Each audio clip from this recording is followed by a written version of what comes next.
2 ঘন্টা 2.5 ঘন্টা মিটিংয়ের ভেতরে জানলাম বা বুঝলাম এখানে ষড়যন্ত্র তো আছে। বিশেষ করে যাদের কারণে ফরহাদ স্যারও বলছিলেন, যাদের কারণে এই ক্ষতিটা হয়ে গেছে তাদের শাস্তির ব্যবস্থা করা, আগামীতে যেন কেউ সাহস না পায় এবং যে কোনোভাবে দ্রুত মিলটা চালু করা লাগবে, সে যে কোনো কায়দায়। যে যদি রাষ্ট্রের বাজেট ঘোষণা করা লাগে বা রাষ্ট্রের যদি কিছু ছাড় দেওয়া লাগে, ভর্তুকি দেওয়া লাগে, তো দেওয়া লাগবে। আমাদের নিয়েই তো রাষ্ট্র। আমরা চাই আমাদের প্রাণের দাবি কুষ্টিয়ারে মিল যেন চালু হয়, এর বিকল্প কিছু নেই।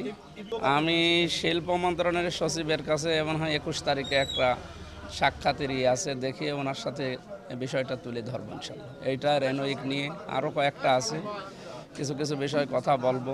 এখন আমাদের তো বলার দায়িত্ব, শোনার দায়িত্ব তো ওনাদের। আল্লাহ যেন ওনাদের বিবেকের ভেতরে যেন অন্তত সচেতনতা দান করে। হ্যাঁ, না এটা নিয়ে যাওয়া যাবে না। সরকারের লস হয়, কত টাকা তো লস হচ্ছে হোক, এটা নিয়ে যাওয়া যাবে না। এটা নিয়ে গেলে বন্ধ হয়ে যাবে শেষে। এটা থাকবে, এরপরেও দরকার হয় পরবর্তী পদক্ষেপ নেবে। এটা থাকবে। আর ওই যে টিন লাগানোর কথা শুনলাম যেটা দিয়ে, এটা যেন দ্রুত লাগানো হয়, কোনো জিনিস যেন আর পরবর্তীতে নষ্ট না হয়। এটা একটা প্রতারণা ছিল, এটা একটা ষড়যন্ত্র ছিল এবং কতিপয় মানুষের স্বার্থান্বেষী অবস্থা ছিল। ফলে বিষয়টি এমন হয়েছে যে এইভাবে সাধারণ জনগণের মাথার উপর পা রেখে তারা কিছু লোক উপকারের জন্য চেষ্টা করছে, অত্যন্ত ক্ষতি করেছে। এর প্রতিকার হওয়ার দরকার এবং যেভাবে প্রতিকার হওয়া দরকার সেজন্য সরকারের পদক্ষেপের সাথে আমাদের সামাজিক নেতৃবৃন্দ, রাজনৈতিক নেতৃবৃন্দ একত্রিত হয়ে একটা কমিটি করে সেই কমিটি নিয়মিত যোগাযোগ করবে সমস্ত জায়গায় এবং জেলা প্রশাসকের সাথে। জেলা প্রশাসকের নিজের উদ্যোগ থাকতে হবে এবং যা কিছু এই কমিটি করে আসে তা পাবলিকলি আবার সেটা বলতে হবে, সেখানে পরামর্শ নিতে হবে, কাজ করতে হবে। এই মিল চালুর সম্ভাবনা আছে এবং এই মিলের সাথে লক্ষ মানুষের ভাগ্য জড়িত রয়েছে। কুষ্টিয়া জেলার 18 লক্ষ মানুষের প্রাণের দাবি কুষ্টিয়া সুগার মিল চালু হতে হবে যে কোনো মূল্যে। আমরা এই টারবাইন কখনোই নিয়ে যেতে দেব না, কারণ এর আগেও নিয়ে দেওয়া হয়েছে। তারা বলেছিল মৌসুম শেষ হলে আমরা এটাকে ব্যাক করব, সেটা ব্যাক করে নাই। এটা একটা ধোঁকা এবং প্রতারণা। অতএব আমাদের এই মিল চালু হতে হবে এবং চালু হলে এই এলাকার মানুষের যে উন্নয়ন হবে তার পক্ষে আমরা রাজনৈতিক নেতৃবৃন্দ এবং এই এলাকার সকল মানুষ আমরা তার পক্ষে আছি। যে কোনো মূল্যে কুষ্টিয়া সুগার মিল চালু হতে হবে, এটাই হচ্ছে আমাদের দাবি। এবং পূর্বের একটি কথা হচ্ছে আমার, যে এই মিলটা ষড়যন্ত্রমূলকই এটা বন্ধ করা হয়েছে। সেই সময় কায়েমি স্বার্থবাদী যারা নেতৃত্ব দিয়েছিল তারা এই মিলটাকে বন্ধ করে এর জায়গা জমিটাকে অন্য খাতে ব্যয় করে নিজেরা লাভবান হওয়ার জন্য তারা চেষ্টা করেছিল। সেই তদন্ত সাপেক্ষে যারা এই কাজটা করেছে তাদের শাস্তির ব্যবস্থা করতে হবে। আমরা পূর্বেও দেখেছি ষড়যন্ত্রের গন্ধ, এখনও দেখছি সেই ষড়যন্ত্র অব্যাহত রয়েছে। আমাদের কুষ্টিয়া চিনিকল 2020 সালের ডিসেম্বর মারাই স্থগিত, সম্পূর্ণ রেডি মিল মারাই স্থগিত করা হয়েছিল, যেটা পুনরায় চালু হওয়ার কথা হবে করে আর হয়নি। পরে আমরা শুনছি যে এটা এখন আবার সরকারের নতুন পরিকল্পনায় 6টা মিল চালু হবে। সেই পরিকল্পনা আওতায় 3য় ফেজে আবার দিয়েছে।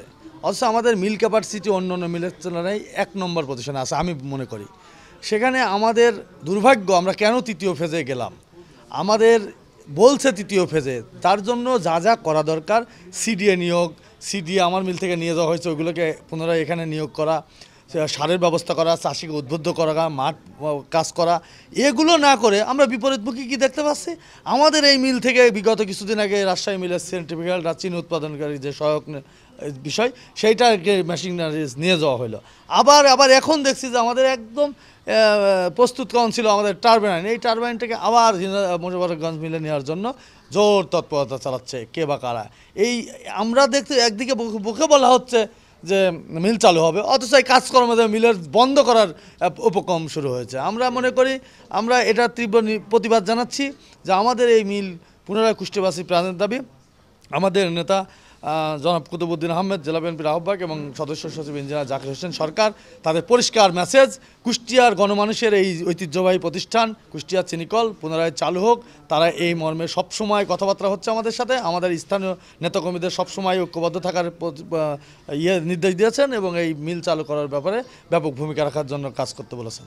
কুষ্টিয়া সুগার মিলে যে একটা কার্বাইন মেশিন আছে, মেশিনটা নেওয়ার উদ্দেশ্যে এসেছিলেন এবং মেশিনটা নেওয়ার জন্য যে সমস্ত পরিকল্পনা দরকার সেই পরিকল্পনা ওনারা সেই বাস্তবায়ন করার জন্য সেই ম্যাপ করে ওনারা এখানে এসেছেন। এবং ইতিপূর্বে আমরা ডিসি কোর্টে কনফারেন্স রুমে ডিসি স্যারের সাথে আমি কথা বলেছিলাম, সেখানে তিনি একটা কন্ডিশন দিয়েছিলেন যে আপনারা হেড অফিসে যান।